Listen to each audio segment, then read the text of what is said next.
Hello, my name is Claire Kittner. I am a physician assistant in the Demoulas Center for Cardiac Arrhythmias at Massachusetts General Hospital. You are a patient in the Cardiac Arrhythmia service because you either have a pacemaker, implantable defibrillator or ICD, or a resynchronization therapy device, also called a CRT.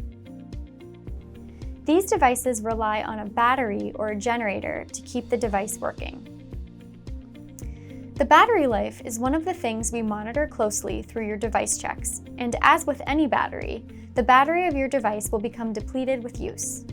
As the battery life lessens, we will get an alert from your device telling us when it is time to replace the battery.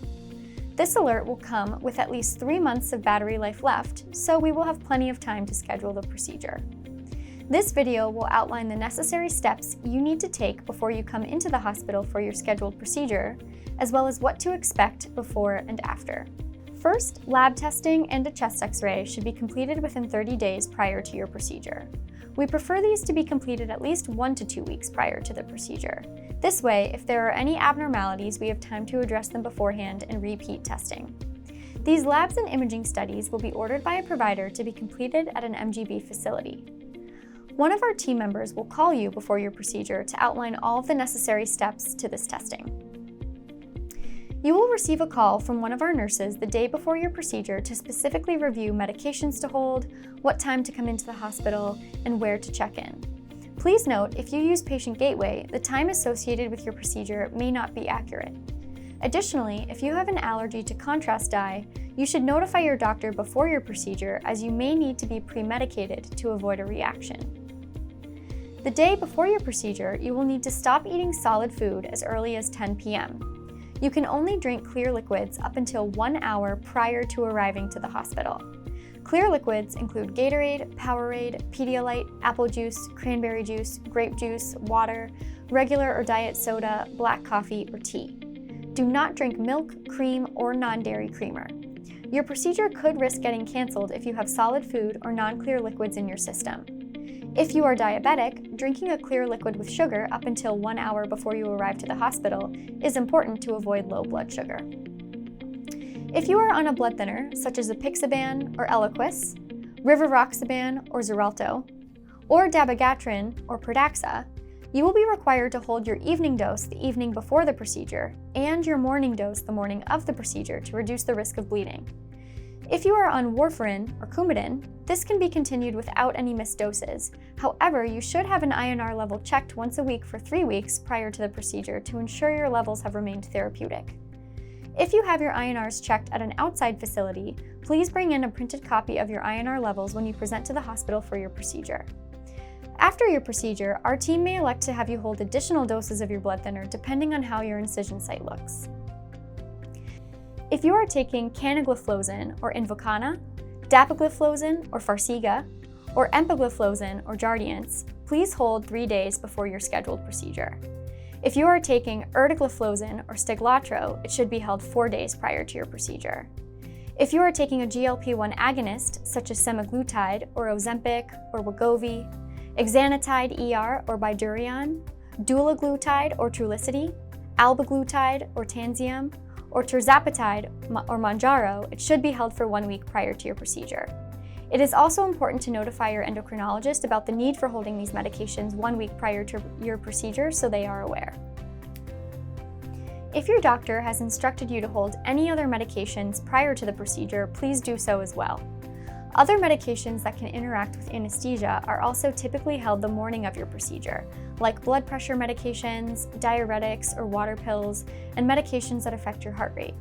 If you need to hold any additional medications the morning of the procedure, our team will let you know when we call you the day before. On the morning of the procedure, when you arrive to the hospital, you will meet with your care team. Generator change procedures are usually performed under conscious sedation, meaning you will receive sedating medication through an IV to make you groggy, but you will not have a breathing tube because you will be able to breathe on your own. If you require higher doses of sedating medication, or if you will require support with your breathing, you may meet with an anesthesiologist or CRNA beforehand to discuss your history. You will also meet with the physician performing your procedure, as well as the assisting fellow, physician assistant, or nurse practitioner. You will sign a formal consent form after discussing the risks of the procedure and meeting with your entire team. The risks of a battery change procedure are very rare, however, they are important to review. At the start of the procedure, you will be given some sedation or anesthesia to keep you comfortable, and you will be connected to some monitoring equipment to watch your heart rates and blood pressures during the procedure. An area on your upper chest will be prepped and cleaned, and then you will be covered with a sterile drape to keep the area clean. Your doctor will give you numbing medicine on an area on your upper chest and will then open the same incision from when you had your pacemaker placed. The old battery will be disconnected while leaving the wires or leads in the heart. A new battery will then be attached and placed under the skin in the same pocket.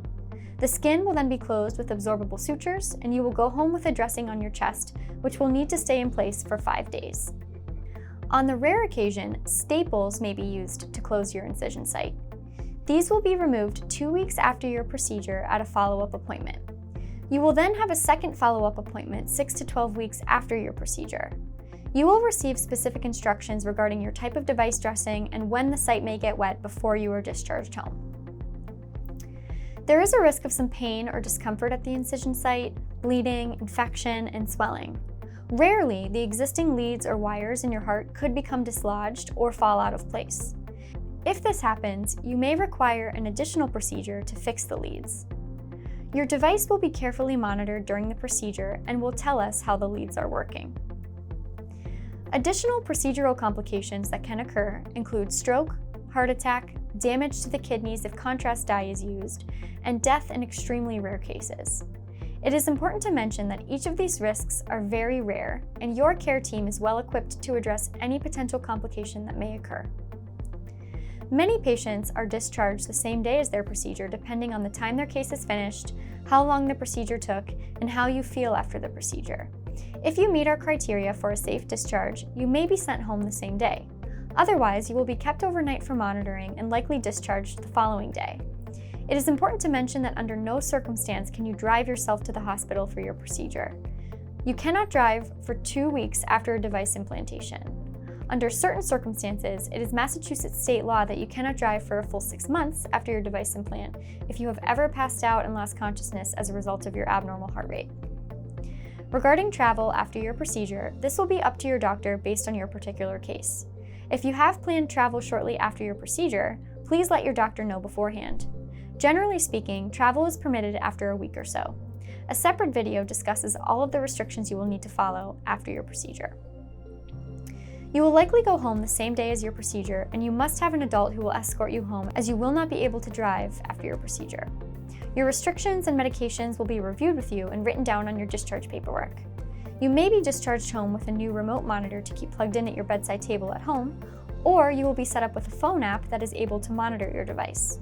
A representative from the manufacturing company of your device will review instructions on your home monitoring before you leave the hospital. You will then have a follow-up visit with your doctor or their advanced practice provider in the office in 6 to 12 weeks. If you have any general questions, you may call the office at 617-724-4500 between the hours of 8:30 a.m. and 4 p.m., or you can send a message through Patient Gateway. Please note, we do not check Gateway messages overnight or on weekends.